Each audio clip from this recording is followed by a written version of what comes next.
Good evening. I am Josh Croup, live at the WDTV 5 News and WVFX Fox 10 Election Night headquarters. The people who live on the opposite end of these trees, who have to duck under them just to get to their cars, say they're willing to do anything. These federal court documents, unsealed just this morning, Rita Mays was behind the murder of those 7 veterans. Pack an emergency kit in your car with things like a flashlight, jumper cables, or a pair of gloves. And then just as we started to get our cameras rolling on the interstate, a Bridgeport police officer rolled into our parking lot and started to give us some information. I'll step out of the camera shot here to show you what's unfolding on the interstate. We have some breaking news that we want to bring you here first on Facebook Live. He escaped the hospital into the woods, and now police are on the lookout for him. Some police sources that I talked to directly said that they would be in touch, but police to this point have not commented officially. I just talked with Clarksburg Mayor Ryan Kennedy briefly over text. Cynthia, good evening. Tonight's convention comes in the backdrop of another night of racial unrest in Wisconsin. An historic hurricane about to make landfall on the coast of Louisiana and Texas. And of course, we're still in the middle of a pandemic. Vice President Mike Pence is highlighting tonight's slate of speakers. We have a projection to make tonight on this historic night in West Virginia and America. David McKinley will win a 6th term to serve as the U.S. Congressman for District 1 in West Virginia. But on the Senate side, in the other chamber of the state legislature, the Democrats were hoping that they could pick up some seats tonight. Going into this evening, there were 17 contested races, and the Democrats were eyeing a couple of those. All 80 precincts reporting in the 13th. Mike Caputo, 56% of the vote here to represent the citizens of Fairmont and Morgantown and everywhere in between. And in the 14th, Randy Smith holding a commanding lead. Joe Biden and Donald Trump are set to square off in their first debate tonight. We are joined now live by our Washington Bureau's Kyle Madura, who looks into whether tonight's back and forth could swing the election. Kyle, good evening.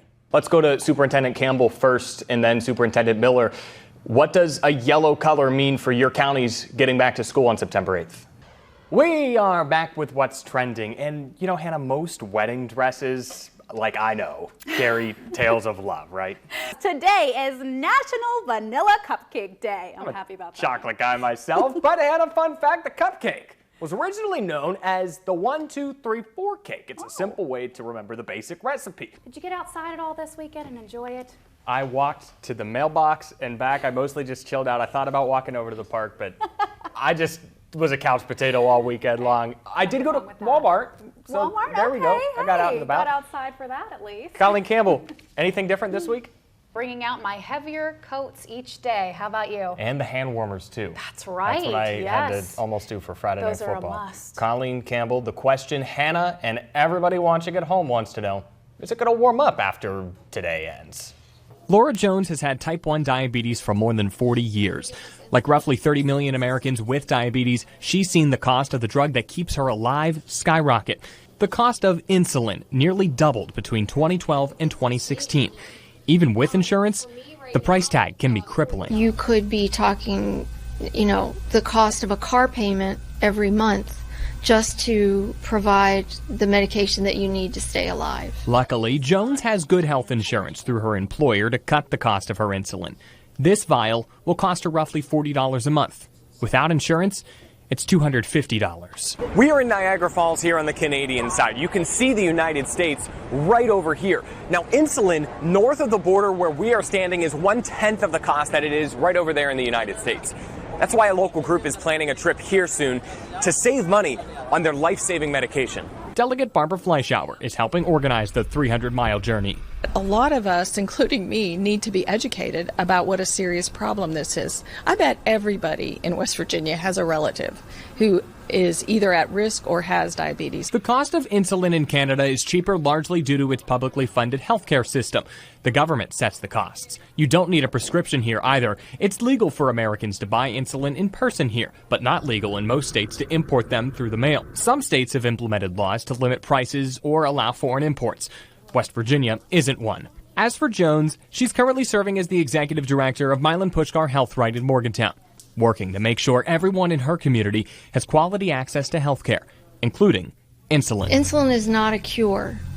It is primarily a way to keep us alive and hopefully keep us healthy, but it's definitely not a cure. For 5 News, I'm Josh Croup, keeping you connected in Monongalia County. It's usually pretty quiet in the small city of Grafton, West Virginia, except, of course, in the band room at Grafton High School. That's where you'll often find junior percussionist Landon Tucker, practicing everything from the tenors he plays in marching band to solo excerpts on the marimba.